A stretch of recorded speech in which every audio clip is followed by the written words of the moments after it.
Hello and welcome back to another episode of Critical Reactions with your host Bryan.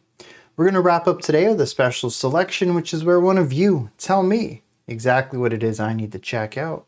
Today's comes at us from Rudy X, Hungry Wolf, 1982 Punk. Let's dive into this. We're going to be looking at the 2019 remaster off of the Under the Big... Of course, it doesn't want to load. Under the Big Black Sun. This was originally from 1982, though, as Rudy had mentioned. Let's dive in. See what X is bringing to the table today.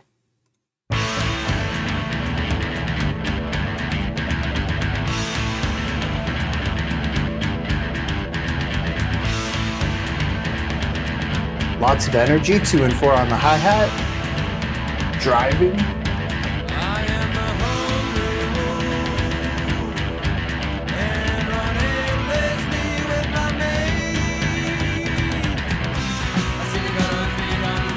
Ooh, vocal harmonies.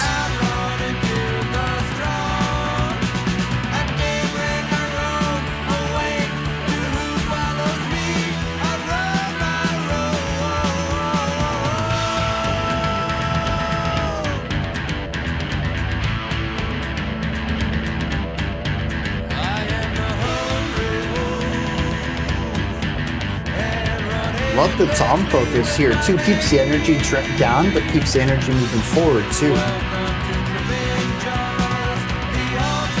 See, the snare really pushes this though.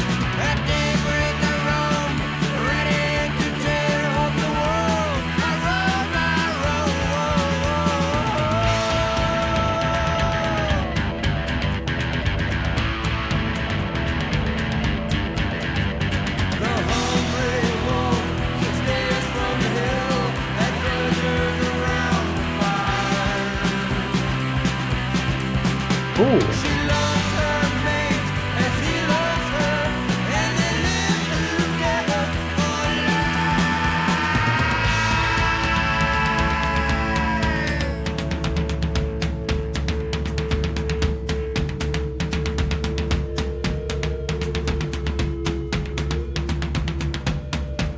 They got a lot of music done in less than 2 minutes.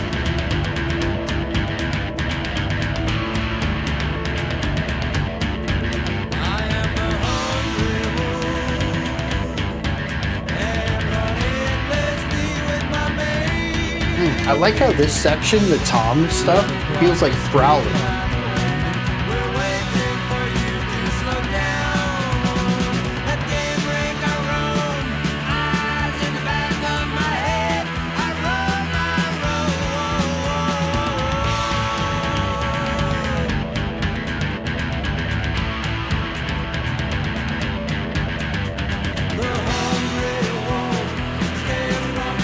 Yeah.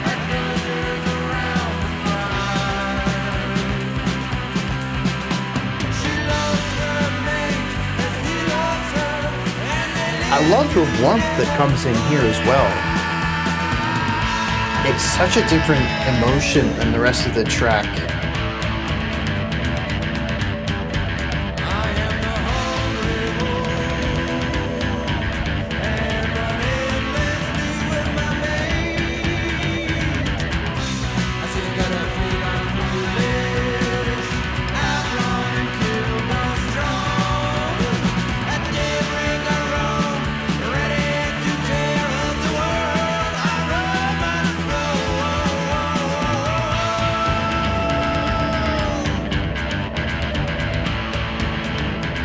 I wonder what that is too. That's the 3rd time we've had this overarching wailing sounds. Might even be a howling sound. Yeah, very cool track there. I enjoyed that quite a bit. It does primarily jump between 2 main ideas, but there is a 3rd midpoint there, which I thought was pretty interesting. That kind of brings the ideas together. The verse is this tom heavy idea that kind of brings energy down a little bit. The tom keeps the momentum going, but the energy does come down. because that snare feels electric. It's what drives so much of the momentum in what I would describe as the faster section, even though I don't think there's a tempo change in this track. I think we kind of are working more along the lines of a double time feel while the tempo stays the same. We're just playing things twice as often, which gives the illusion of twice as fast. Well, I mean, I guess okay, so this is where things kind of get difficult. Tempo and time feel are different. I think for non-musical people, they're probably the same. When a song gets faster, they interpret a faster tempo. And yeah, tempo is more of a way to, much like time signature, give information from a composer to a performer. It doesn't really tell so much about the listening experience. So I guess some of this stuff is going to be interchangeable. When I say that the tempo isn't changing, if you want to read that as the tempo is changing, go for it. As long as you understand that some sections feel slower, some sections feel faster. That went in a unnecessary tangent, but I wanted to clear that up. The slower tempo section, though, is very tom heavy. It's very grounded. It's very rooted. Even though it is dum dum digga dum digga dum dum dum dum digga dum digga dum dum, it still has momentum to it, right? But it just feels lower energy, a calculation maybe to it. I had mentioned at one point that it felt like prowling. We have the hi-hat off on the side, giving us our 2 and 4 hit, but hi-hat closing, it's a small sound. It once again is a reduction of energy. We also have either less instruments or quieter instruments here, as a lot of the riffage is kind of similar between these two moments. And it just feels like we're reducing the energy. We're still getting through here. We're just kind of bringing it down a little bit. The opposite of this is when we move into the double time feel or the faster tempo, if that's how you want to perceive it. And this feels quicker paced. It feels driving. You know, before we had momentum, now we are momentous. Momentous. Put the emphasis on the wrong one there. We have shifted away from tom heavy ideas to a snare heavy idea. And the snare, the crack of the snare has an electricity to it that just pushes the song forward. But it also replaces an idea. I don't know if y'all caught on to this. The hi-hat was 2 and 4, but in the choruses, the snare is 2 and 4. We've taken something that was smaller and turned it into something that is larger. When you add that to the quickened pace, it feels like we are just blistering through this moment. It is a massive increase in energy. And we sort of bounce back and forth between these two, as far as I'm concerned, really driven by what the drummer is doing. They control so much of this track. If the verse is a prowling, the chorus is the sprint. And since it is called Hungry Wolf, I connected these in the middle of the track. And if you saw me chuckle, and I didn't give an explanation why, this is it. I started to make these connections. It was probably around the same time that I picked up on the howling sound that came in every once in a while. And I was like, they're musically exploring the wolf motif. So we have the stalking of the prey, and then we have the attacking of the prey. That is how I feel this song generally moves. And I think it ends up working really well at capturing this vibe.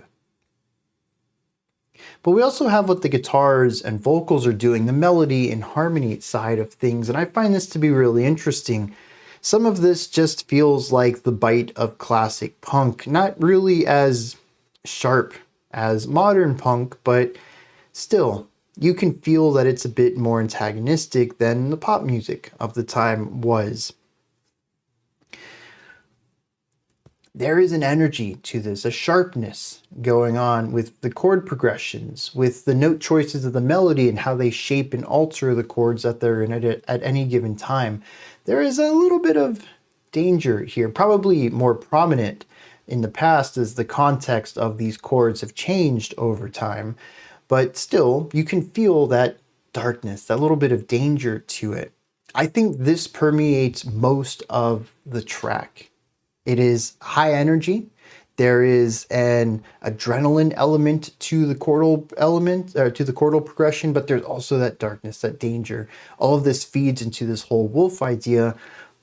But where I'm a bit interested is towards the end of the chorus, or maybe a post-chorus. I'm still a little hazy on the structure itself, given that musically it swings between two sides. Lyrically, there seemed to be more division in how the structure is, and I don't know how the two of them reconcile. I'll dig into that when I hit the lyrics. Maybe I'll give the song another listen, at least a part of it, as a lot of this track is, this is our idea, we're going to repeat it here. Whether that's verse chorus or verse chorus post chorus, whatever it is, it gets repeated pretty consistently throughout this.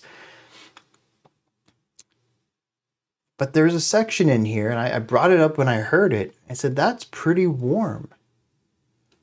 There's an uplift in the guitars, in the chords they're playing, as well as in the vocal delivery, the harmony of the two vocalists that plays with the harmony in the guitars and expands what it's doing into something that feels comfortable, inviting, maybe even. If the rest of the track is dangerous because there's a wolf lurking, this is safety of some sort. I was very surprised to hear it, but it is fleeting. We get a chordal movement. I think it's 4 chords in total here. So we're looking at maybe 2 to 4 bars tops, depending on what kind of speed you're feeling this at. The end result is probably about 3 to 4 seconds of feeling this warmth, this comfort, this invitation before you're back to the danger, the bite, the punkiness of it. I am going to listen back to the song, at least for that moment, to hear what words are being said there, because I think that's going to shine a lot of light on what's happening there. But it does stand out to me as a unique moment of this track. It is incredibly catchy, though. I love the vocal harmonies. That riff, I mean, it's not always at the end of a track I can sing back a riff, as poor as my singing is. Y'all can hear that, that was the bass line I was singing alongside with the tom rhythm. There is a big catchiness to this, catchy factor to this track. And I really enjoy that. And I think it plays into a lot of how I'm interpreting it as well. Could it have been darker? Could it have been more driven? Probably. Again, when we get to stuff that was before my time, I kind of have a hazy general idea of sounds. So this was 73, I believe I said. 82, sorry. Wow, it was a whole decade off. Okay, so yeah, in the 80s, metal, like modern metal, thrash metal, was beginning to kind of take off. So this could have been more aggressive, and it chose to go for something a little lighter. I wonder if that was more of, this is just the sound they go after, or if maybe they were lightening up their sound for this specifically, because there is a playfulness to this. And again, it could just be a product of its time. I could be reading into it through a lens, a context that it wasn't necessarily there when it came out. But there is a playfulness to this wolf analogy, the predator and prey thing going on, the stalking and the attacking. Maybe it's not quite as dangerous. Maybe that's why some of it's a bit lighter. Maybe not necessarily because this was the sound of pop punk at the time, or even, I don't know, again, it's before my time. I have a tough understanding of the sound of the time. What did punk sound like in 82? That's my thing. This feels a bit light to me, though, so I'm going to call it pop punk. Maybe I'm wrong on that. Y'all let me know. But there is a lightness to it that feels playful, whether that was because it was the sound of the time or because they purposefully wanted a playful element in this track, I don't know, but that is how I'm reading it through the ears and mind of someone alive in 2026 hearing this for their first time. And I really hope that that plays into the lyrics, but I'm not expecting it to, because this could, as I mentioned earlier, just be a heavy track for 1982. But I do enjoy the palatability of it, and I think it plays into this playfulness that I'm enjoying. Let me hit some lyrics on this one, see what's going on there. Well, there's nothing playful in the lyrics. So maybe this was actually fairly aggressive for the time. It could also be a situation where the lyrical themes are just a bit divorced from the musical ones. We've seen plenty of tracks like that in the past. Lyrically, this is about two wolves, and they spend all their time together, and they see stuff, and they hunt people, and they're always hungry. This could be more of a mental hunger of having passions and goals consistently. Whenever they complete something, they're ready to jump to the next idea. They're hungry in that they have a thirst for life, not necessarily for food. They want to live to their fullest. But it does talk at times about, it says, stare across the street, my friend. We're waiting for you to slow down. So we're hunting you. You can look at us. We don't care if you see us or not. We're not being stealthy about this. We're going to catch you soon. You're going to slow down. We're going to get you. Also at one time says, welcome to the dripping jaws, the altar of your death. So maybe there is a physical hunger part of this story as well. But there is a repeated two-line idea that persists throughout this entire track. It says, I am the hungry wolf and run endlessly with my mate. That is how every stanza starts. I am hungry and I'm with my mate. And I originally read this mate as like a best friend kind of idea. But when it comes to what I perceive as maybe the chorus of this track, it says, the hungry wolf stares from the hill at the villagers around the fire. She loves her mate and he loves her, and they live together for life. And that's when I realized it's probably more of a romantic mate than like a best friend kind of mate thing here. And that's kind of the entire idea of this, is they go around looking at stuff, talking about violence. Well, not violence. And he talks about, being a predator, basically. And says, I do all this while living with my mate. We've mated for life. Her and I are fantastic together. We love each other. We'll be together for our entire lives. That's the entire song. It's really interesting.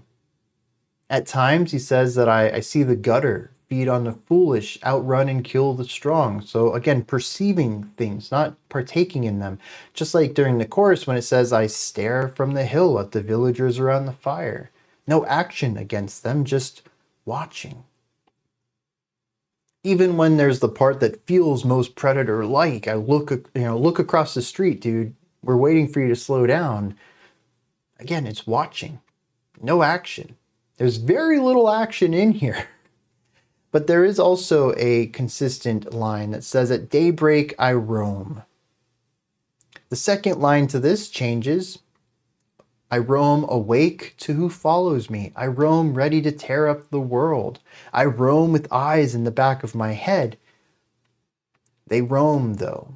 The two of these wolves travel the world, seeing things, eating. Maybe this is their hunger. Maybe this is all a metaphor for two people who want to live life to their fullest. They see themselves as wolves, together, mated for life, wanting to explore everything, see everything the world has. Maybe it's not about wolves, but about people. Maybe even about the vocalists themselves. I don't know.